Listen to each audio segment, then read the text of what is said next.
मरकस की अंजील 15 बाब 33 आयत से 41 आयत तक। यीशु की मौत। जब दोपहर हुई तो तमाम मुल्क में अंधेरा छा गया और तीसरे पहर तक रहा। और तीसरे पहर को यीशु बड़ी आवाज से चिल्लाया कि इलोही इलोही लमा शबक्तनी, जिसका तर्जमा है ऐ मेरे खुदा तूने मुझे क्यों छोड़ दिया।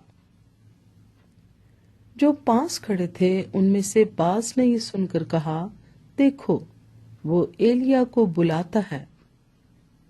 और एक ने दौड़कर स्पंज को सिरके में डुबोया और सिरकंडे पर रखकर उसे चुसाया और कहा, ठहर जाओ, देखें तो एलिया उसे उतारने आता है या नहीं।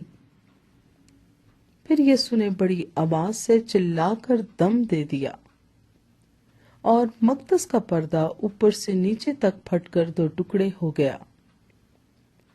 और जो सूबेदार उसके सामने खड़ा था उसने उसे यूं दम देते हुए देखकर कहा, बेशक ये आदमी खुदा का बेटा था। और कई औरतें दूर से देख रही थीं, उनमें मरियम मगदलेनी और छोटे याकूब और यूसुस की मां मरियम और सलोमी थीं। जब वो गलील में था तो ये उसके पीछे हो लेती और उसकी खिदमत करती थीं। और भी बहुत सी औरतें थीं जो उसके साथ यरूशलेम में आई थीं।